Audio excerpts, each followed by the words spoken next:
The path of practice is long and winding. Throughout history, countless individuals have claimed to have attained enlightenment, yet many have wavered in a state of false awakening, caught between truth and illusion. Amidst the fog of reality and illusion, discerning genuine enlightenment from false awakening has become a perplexing knot for many practitioners. This issue existed as early as the time of the Buddha, and the Buddha's four-line mantra on this subject remains profoundly effective to this day. It was an afternoon that stirred the heart and mystified the spirit, with the sky washed clear and blue, and a few white clouds drifting leisurely. At the time of his passing into nirvana, the Buddha was seated under the Bodhi tree together with his disciples, listening to the Dharma. Ananda, as the Buddha's close disciple in this life, has always been closely observing various phenomena within the monastic community. During this period, he noticed some subtle and profound matters worthy of contemplation. Some monks boast at length, claiming to have attained enlightenment and the fruition of realization, citing scriptures and classics with sharp and incisive language. Some other bhikkhus practice silently without proclaiming their enlightenment, yet their demeanor is serene and their minds as calm as still water. This contrast aroused doubt in Ananda's heart. How should one discern true enlightenment from false? This concerns not only the individual's path of cultivation, but also the purity and continuity of the entire monastic community. Harboring this doubt, Ananda sat cross-legged beside the Buddha, his brow slightly furrowed. The Buddha said, "Subhuti, a disciple has one matter that is not understood and wishes to ask you about it." Ananda joined his palms together and spoke with a respectful demeanor. The Buddha turned around, his gaze gentle and compassionate, and he smiled softly. "Ananda, if you have any doubts, feel free to speak without hesitation." Ananda took a deep breath and slowly voiced the question that had troubled him for a long time. "World-honored one, recently some monks in the Sangha have claimed to have attained enlightenment and fruition. When they speak, they do so at great length, and it seems as if they have truly realized something. There are also some monks who, although they do not speak of enlightenment, silently practice, their demeanor serene, and their hearts seemingly without any disturbance. The disciple has observed for a long time, but finds it difficult to discern who is truly enlightened and who merely displays superficial skill. This question has long troubled me. I earnestly seek the Blessed One's guidance to illuminate my path." As soon as Ananda raised his question, the assembled monks could not help but focus their attention intently. The Buddha closed his eyes in deep contemplation for a moment, then spoke softly. "Ananda, the question you have raised is very important. On the path of practice, discerning true enlightenment from false is indeed a crucial issue." At that moment, an elder named Subhuti stepped forward from the crowd. Subhuti, renowned for his foremost understanding of emptiness, was always deeply contemplative and seldom spoke in public assemblies. He approached the Buddha, joined his hands in reverence, and respectfully said, "World-honored one, I too have the same doubts as Ananda. In my observation, sometimes I see people discussing enlightenment, claiming they have fully realized their true nature, yet in daily life, they easily become angry and lack patience with others. Some people rarely speak of their level of spiritual cultivation, yet they conduct themselves with composure and steadiness. In the face of adversity, the mind remains as calm as still water. I often find it difficult to discern who is truly enlightened and who merely possesses superficial knowledge and skills. I earnestly beseech the Blessed One to compassionately grant me guidance." The Buddha turned his gaze towards Subhuti, eyes filled with approval, and said, "Well said, Subhuti. Your observation is insightful and discerning. On the path of practice, discerning genuine enlightenment from false is indeed not easy, as many are deceived by mere appearances." Just as the Buddha was about to continue, a sudden commotion arose outside the assembly hall. Several disciples looked curiously toward the door and saw two bhikkhus engaged in a debate. One of them spoke loudly and passionately, claiming to have attained enlightenment and to possess a deeper understanding of the scriptures, while the other maintained his own perspective with a calm demeanor, but was unwilling to yield. The focus of the dispute between the two individuals lies in their differing interpretations of a passage from a sutra. Each insists on their own viewpoint, unwilling to yield to the other. The Buddha glanced outside the door, then turned his gaze back to Ananda. "Behold, Ananda, this is precisely the actual false aspect you questioned and doubted." Ananda looked toward the two monks outside the door who were engaged in a heated debate, then turned back to the Buddha, his eyes filled with anticipation and longing. "Yes, O Blessed One, it is precisely this phenomenon that causes confusion among disciples. The Blessed One, please unravel this doubt for us and tell us how we can truly distinguish genuine enlightenment from false enlightenment." The Buddha slowly stood up. He did not respond immediately, but walked over to the lotus pond nearby. The water in the pond is clear to the bottom, reflecting the clouds in the sky and the flowers, grasses, and trees on the shore, forming a perfect mirrored image. The Buddha leaned forward and gently stirred the surface of the water. Instantly, ripples spread out, distorting the once clear reflection, making it blurred and difficult to recognize. "Look, Ananda," the Buddha pointed to the surface of the water and said, "When a water surface is disturbed, the reflection becomes blurred and cannot truly represent the form of the object. Similarly, when the mind is disturbed by delusions, attachments, and emotions, the perception of truth becomes obscured and unclear. The key to enlightenment lies in the state of the mind." Ananda and the other disciples focused their attention on the surface of the water, waiting for the lotus to settle. After a short while, the water's surface returned to calm, and the reflection became clear and visible once again. The Buddha smiled and asked, "What do you see now?" The reflection became clear. Ananda, the Blessed One, responded, and the Buddha nodded, saying, "Indeed, it is so. The enlightened mind is like the tranquil surface of water, capable of clearly reflecting the true nature of all things, neither adding nor diminishing, neither taking nor giving away. It neither distorts the truth nor adds its own biases and attachments. This is the first characteristic of enlightenment. The mind is like a bright mirror, reflecting all things without attachment." Ananda seemed to have a glimmer of realization in his eyes, shining with understanding, yet not fully comprehending. "The Blessed One, I generally understand your metaphor, but in practice, how do we determine whether a person is truly enlightened? We cannot directly see the minds of others. We can only judge by their external words and actions." The Buddha smiled gently and returned to his original seat. His gaze swept over each disciple present and finally rested on Ananda. "Ananda, regarding the discernment between true and false enlightenment, I will only say 4 sentences.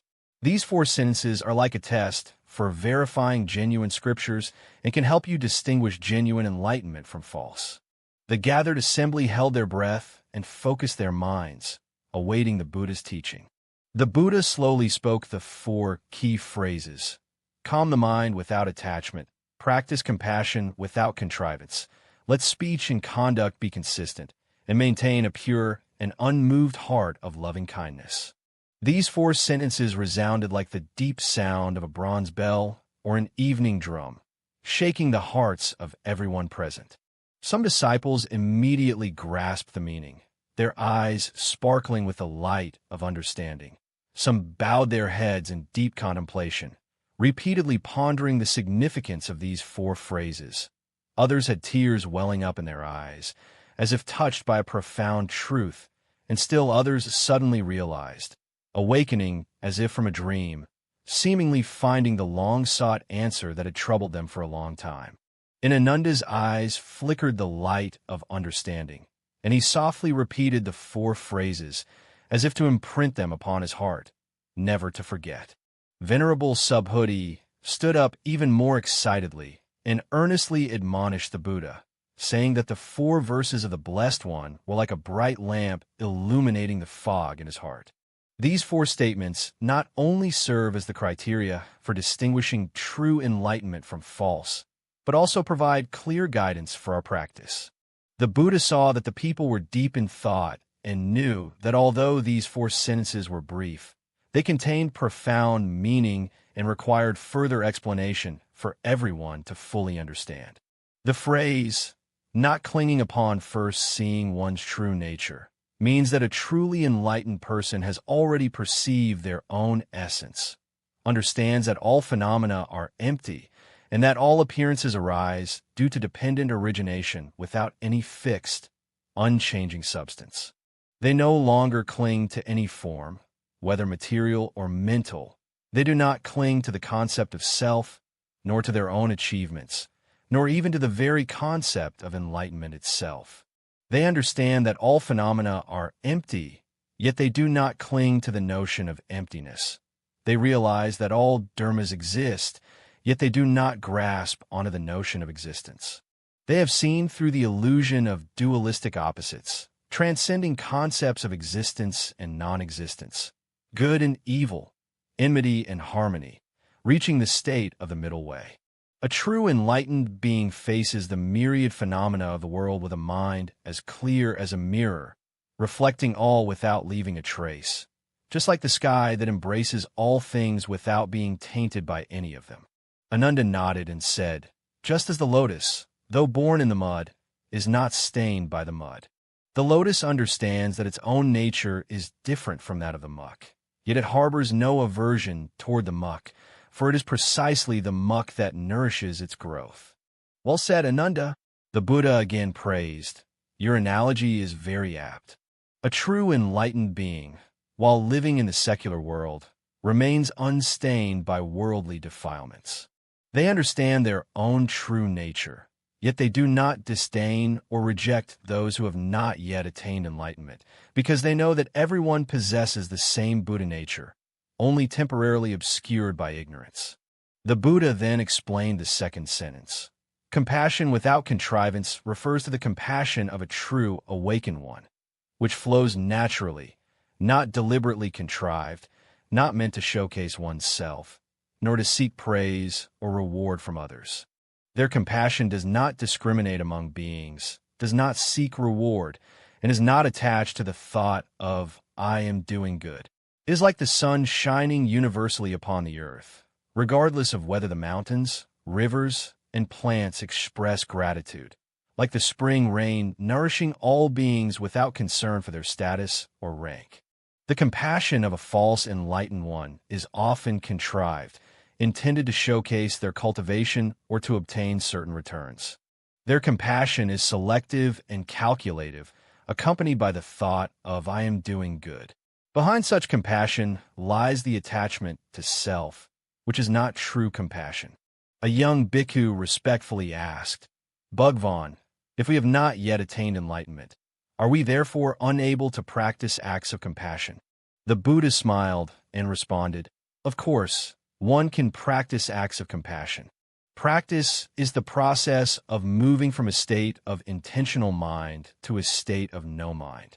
Beginners can consciously cultivate compassion, but must gradually reduce attachment and calculation, lessen expectations of reward, and diminish the self-centered thoughts in performing good deeds. As practice deepens, compassion becomes increasingly natural and unconditional, ultimately reaching a state of spontaneous expression. This is a gradual process. There is no need to be impatient. The Buddha's explanation enlightened the disciples present, allowing them to comprehend the true essence of compassion. An elder bhikkhu respectfully asked, "World-honored one, what is the essence of strict practice as one?" The Buddha smiled and replied that strict practice truly as one means that the strictness of a truly enlightened person is consistent with their form. Their inner self and outer appearance are harmonious. They do not speak of compassion, yet their conduct is harsh. They do not promote selflessness, yet they are calculating in everything.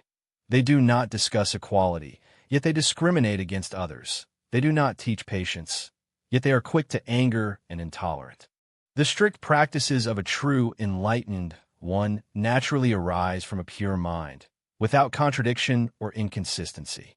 What they say is what it is. What they do is what it is. They're genuine, unpretentious, with inner and outer unity.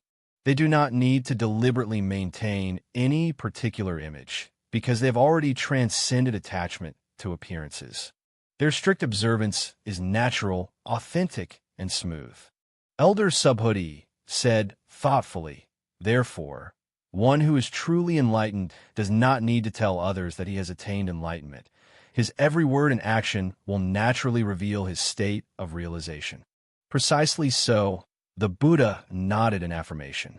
Truly enlightened beings do not boast about their enlightenment everywhere, because they understand that enlightenment is merely a concept. Once one clings to this concept, they fall into the delusion of duality. Their words and actions naturally reflect the state of enlightenment, without the need for deliberate display or proclamation. The Buddha then explained the final sentence. In recent times, an unshaken mind refers to the truly enlightened person who, when facing external changes, maintains inner calm and awareness. Whether encountering praise or criticism, gain or loss, honor or disgrace, pleasure or pain, their mind remains unwavering. They do not rejoice because of praise, nor do they become angry due to slander. They do not covet what they gain, nor do they grieve over what they lose. Just as the vast ocean does not change its nature because of the influx of a single river, nor does it ripple due to the fall of a solitary leaf. The mind of a true enlightened one is as vast and profound as the great ocean, capable of embracing all without being disturbed, and as steady as a lofty mountain, able to endure everything without being shaken. Ananda suddenly realized, Shakyamuni, I understand now. True enlightenment is an inner awakening and transformation, not an external display or declaration. The true qualities of an enlightened person are a calm and steady mind, a truthful understanding of the ultimate nature of all phenomena, the natural outflow of compassion, consistency between words and actions, and an unwavering heart in the face of all circumstances. These qualities are not deliberately displayed, but naturally flow from within. The Buddha smiled and nodded. Ananda, you have already realized the true path to enlightenment.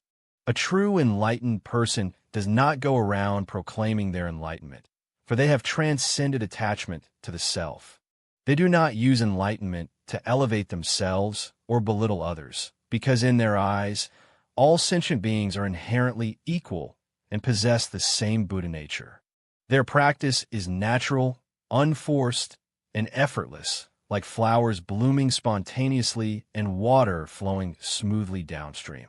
At that moment, the two monks who had been arguing outside the gate fell silent, entered the assembly hall, and respectfully reminded the Buddha. They clearly heard the Buddha's teachings, their faces showing expressions of shame and awakening.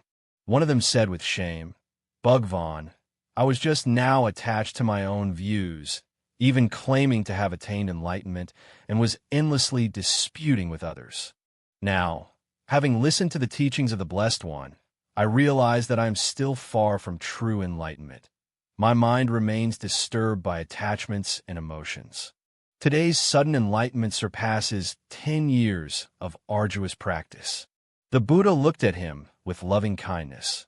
The ability to recognize one's own shortcomings is itself a form of awakening. The path of practice is long. We are all continually aware and growing. Do not be discouraged because you have not yet fully attained enlightenment, nor be complacent simply because you have had a glimpse of awakening. Cultivating the path is like rowing against the current. If you do not advance, you will retreat. Maintain a humble and diligent attitude. Continuously deepen your insight and persistently purify your mind. Another bhikkhu respectfully asked, Bhagwan, if we have not yet attained enlightenment, how should we practice in order to achieve true awakening? The Buddha replied that cultivation must proceed step by step. First observing precepts to purify body, speech, and mind, then practicing concentration to stabilize and calm the mind, and finally cultivating wisdom to penetrate the true nature of phenomena. These 3 stages on the path to enlightenment are indispensable and must be practiced sequentially. Precepts are the foundation, just like building a house requires a solid foundation first. Concentration is the tool, just as building a house requires good tools. It will serve as the goal, just like a completed house must be sturdy and beautiful. The 3 complement each other, and none can be lacking. Most importantly, do not become attached to the goal of enlightenment, for this will become an obstacle. It is like chasing your own shadow. The more you pursue it, the farther it moves away. However, when you abide in the present moment, the shadow naturally stays with you. Practice cultivation with an even mind, neither anticipating enlightenment nor denying its possibility. Maintain awareness, right mindfulness, and clear comprehension, constantly observing your body and mind, gradually purifying your heart and mind. Elder Subhuti exclaimed with deep appreciation that the teachings of the Blessed One are like a bright lamp, illuminating the path ahead for us to follow. These 4 statements for discerning true or false enlightenment not only help us recognize others' enlightenment, but, more importantly, guide the direction of our own practice. The Buddha smiled as he looked around at his disciples and revealed Subhuti, indicating that discerning genuine enlightenment is not for criticizing others, but for guiding one's own practice. One should not hastily judge others, but honestly examine oneself. Everyone is on the path of practice, some fast, some slow, some advanced, some less so, but as long as the direction is correct, one will ultimately reach the other shore. The assembly of disciples reverently prostrated before the Buddha, their hearts filled with gratitude and admiration. The 4 assemblies of the Buddha began like a bright lamp, illuminating not only the present, but also the path for countless practitioners in the future. On this tranquil afternoon, beneath the Bodhi tree at the Jita Grove Monastery, an ancient yet novel question was answered. The wisdom of the Buddha is like a clear spring, nourishing every heart that thirsts for truth. They understand that those who are truly enlightened do not need to proclaim their enlightenment, while those who are not yet enlightened should humbly continue their practice.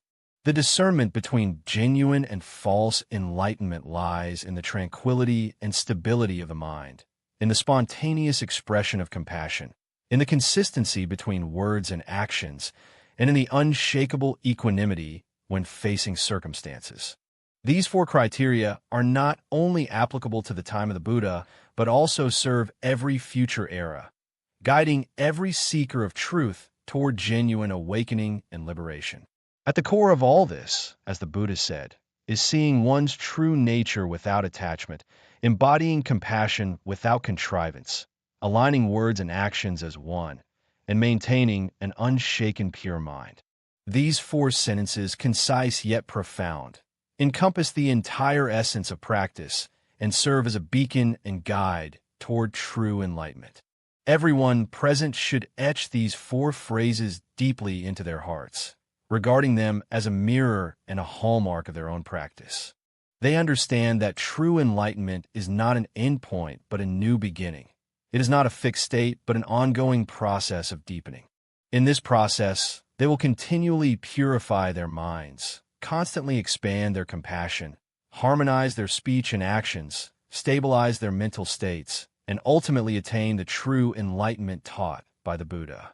For each of us, these 4 phrases serve as a mirror, a measuring stick, and a guiding light, directing us in life and practice to continually approach truth, move away from falsehood, awaken progressively, attain liberation, and ultimately realize the true essence of life, achieving inner harmony and freedom.